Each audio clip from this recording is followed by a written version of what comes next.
sector. But I'll come to that in a bit. In the meantime, we also have the management of Borosil joining us. So that's the first corporate that we're going to speak to right now. The company announced an acquisition of 90% stake in Goel Scientific Glassworks via their subsidiary Klasspack Limited. Now, Goel Scientific Glass is one of the oldest scientific glassware companies in India and has 2 plants in Vadodara. So to discuss this acquisition, what the way forward is, we have Shrivar Kheruka, who's the MD and CEO at Borosil now. This is a 23 crore acquisition. So just wanted to understand, Mr. Kheruka, what the rationale behind this acquisition was. And Goel Scientific Glassworks, just if you can tell us a little bit about it. What is the revenue by the end of FY23 likely to look like for this company? What is the margin profile? And what is the way forward for the business? Good morning.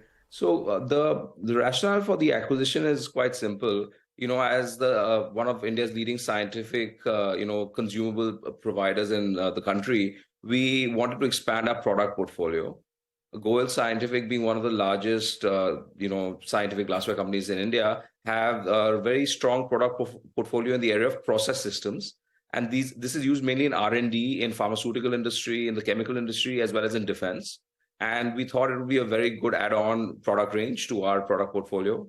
Mr. Hemant Goel has been, who started this business many, many years ago, wanted to partner with Borosil because we can provide the sales, marketing, muscle, and the brand to expand the offering not only in India but overseas. So that was the main reason to acquire this business.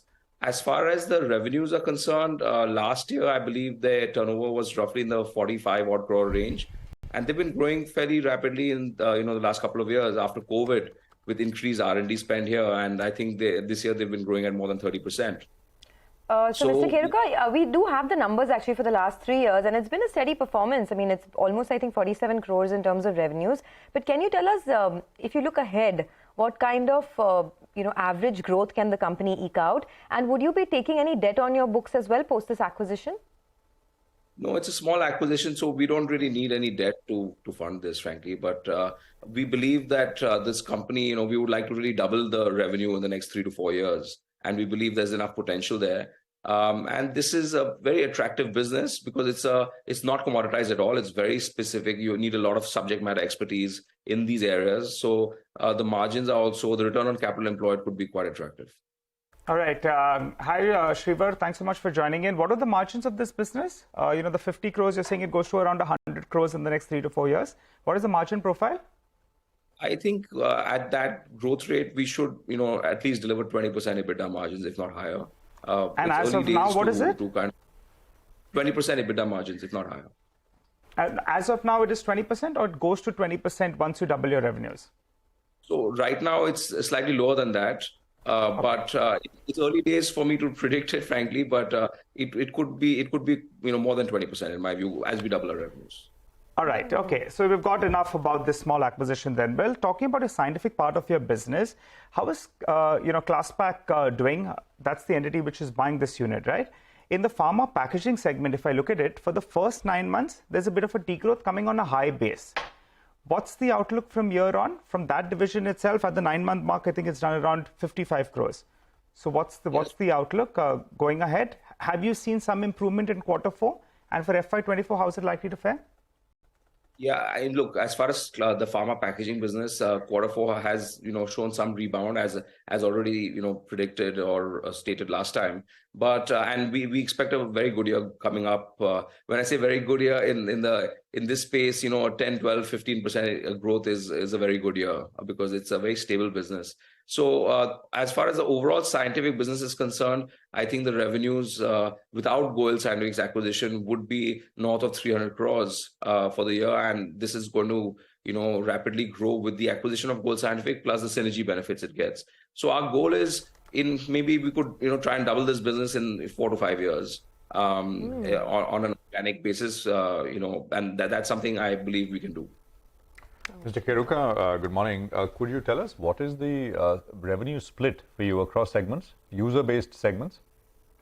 Yeah, so we have 2 divisions. We have a consumer division and we have a scientific division. So if you look at, say, the first 9 months of the year, you'll see about 65% of our revenues come from our consumer division and 35% come from the scientific division. So you can say roughly 1,000 crores of revenue, roughly 700 crores would be consumer and 300. So 70-30 would be the split. You know, I think the last time we had you on the program, just tell us a little bit about the input cost sort of trajectory. How is it panning out? Because I think that did hurt margins in the last quarter, in the third quarters a little bit overall. How is it looking now, and what does that mean overall for margins in 24? I mean, as much as you can see. Look, as far as input cost, there's definitely, there's been a reduction in the increase of input costs. So they've kind of flattened out, and we had to take some price increases to pass on those increase of input costs from last year. And I don't think we'd need to take any further price increases. I think our margins would bounce back to this pre-inflation level, in the coming year. And in principle, with scale benefits coming, we should, be able to improve our margins even beyond that. So I think the input cost pressure as such has reduced quite substantially in this last quarter.